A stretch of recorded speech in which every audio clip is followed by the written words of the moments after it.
ہاں دکھا دے اے تصور، پھر وہ صبح شام تو دوڑ پیچھے کی طرف، اے گردش ایام تو۔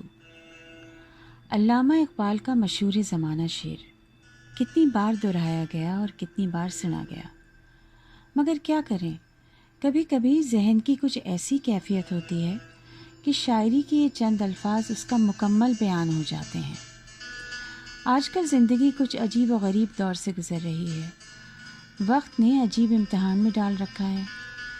کہتا ہے میں تمہارے پاس کچھ دن سستانا چاہتا ہوں، مجھے چھیڑنا نہیں اور نہ ہی مجھے آواز دینا، نہ خود آگے بڑھتا ہے اور نہ ہمیں بڑھنے دیتا ہے۔ زندگی ایک دائرے میں محدود ہو کے رہ گئی ہے، بس اسی کا طواف کیے جا رہے ہیں۔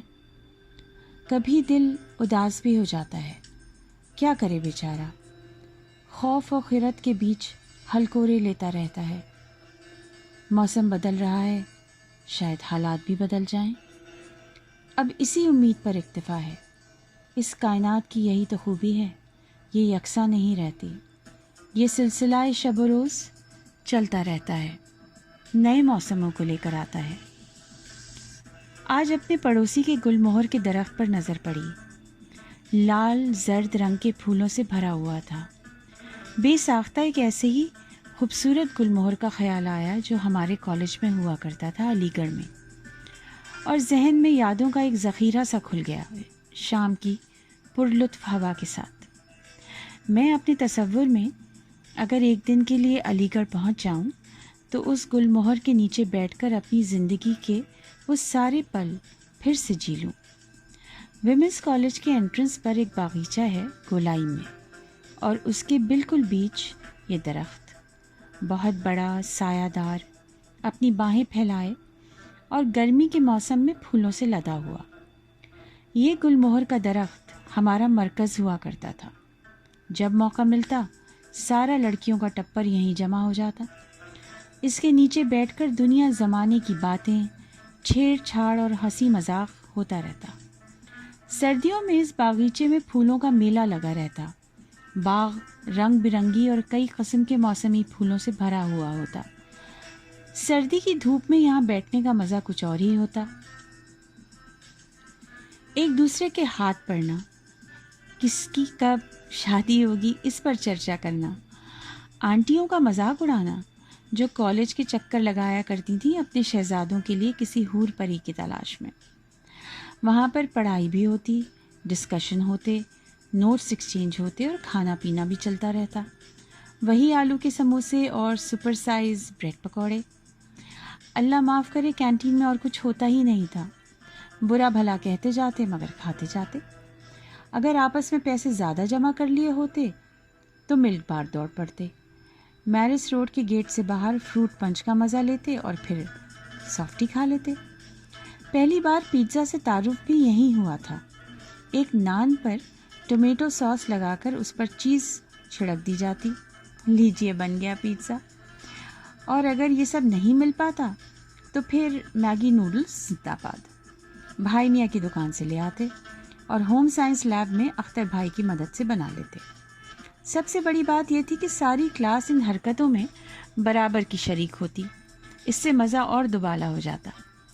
بھائی میاں بہت انٹرسٹنگ شخصیت تھے، مہندی سے زرد رنگی ہوئی داڑھی، ناک پر چشمہ، منہ میں پان۔ ایک چھوٹی سی دکان چلاتے تھے کالج کے اندر، اور اس میں دنیا جہاں کا سامان ہوتا، ہر وہ چیز جس کی لڑکیوں کو ضرورت ہوتی وہ وہاں مل جاتی۔ خاص طور پر ہاسٹل کی لڑکیوں کے لیے بہت بڑی نعمت تھی۔ ویسے ہم بھی وہاں روز ہی پہنچ جاتے۔ بھائی میاں کے ایک بیٹے بھی وہاں بیٹھتے تھے جن کو سب بٹن بھائی کہتے۔ اپنی 5 سال کی کالج لائف میں نہ جانے کتنے گریٹنگ کارڈ وہاں سے خریدے ہیں۔ پھر ایک دن بٹن بھائی کی شادی ہو گئی اور پورے کالج کو بھابھی مل گئیں۔ سب ایکسائٹمنٹ میں پہنچے بٹن بھائی کی دلہن دیکھنے۔ کھڑا ناک نقشہ، شرمائی ہوئی سی، اب بھابھی بھی دکان پر بیٹھنے لگی۔ پھر بھائی میاں نے بیک سیٹ لے لی، لیکن آتے ضرور تھے اور ہم سب کا انہیں سلام کرنا لازمی تھا۔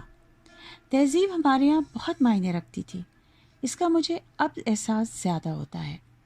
سینئرز کو، ساری ٹیچرز کو آداب کہنا، کوئی آئے تو فوراً کھڑے ہو جانا، بڑوں کا ادب لحاظ یہ ہماری تربیت میں بھی تھا اور علی گڑھ کی روایات میں بھی۔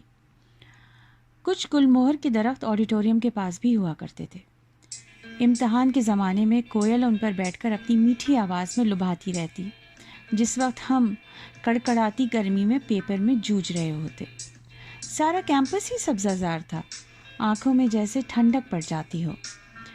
آڈیٹوریم کی تصویر ذہن میں آتی ہے تو کئی سارے تھیٹر پرفارمنس اور ڈراموں میں نبھائے ہوئے کردار یاد آ جاتے ہیں۔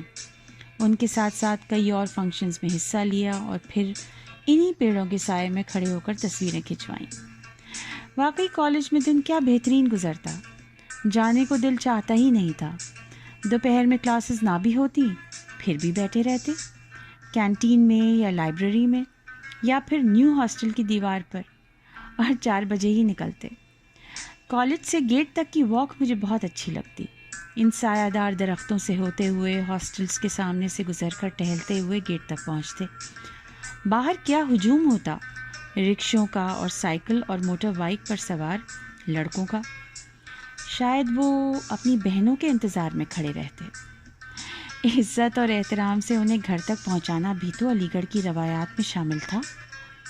ڈنڈا لیے رشید بھائی بھی گیٹ پر تعینات ہوتے، ان سے بھی روز کی سلام دعا رہتی۔ جانے پہچانے راستوں سے ہو کر گھر کا رخ کرتے، یونیورسٹی کے خوبصورت کیمپس سے ہوتے ہوئے گھر پہنچتے، لیکن کالج اور دوستوں کے وجود کو ساتھ لیے جاتے اور اگلے دن واپس آنے کی بے چینی کو بھی۔ نہ چاہتے ہوئے بھی دل کو ماضی کی ان میٹھی یادوں سے نکل کر آج کے دور میں واپس آنا پڑا۔ گزرے ہوئے وقت میں پھر جیا تو نہیں جا سکتا، لیکن ہاں اس کو یاد کر کے خوشی اور اطمینان ضرور محسوس کیا جا سکتا ہے۔ اس کے باوجود یہی خیال آتا ہے کہ جب آ جاتی ہے دنیا گھوم پھر کر اپنے مرکز پر، تو واپس لوٹ کر گزرے زمانے کیوں نہیں آتے۔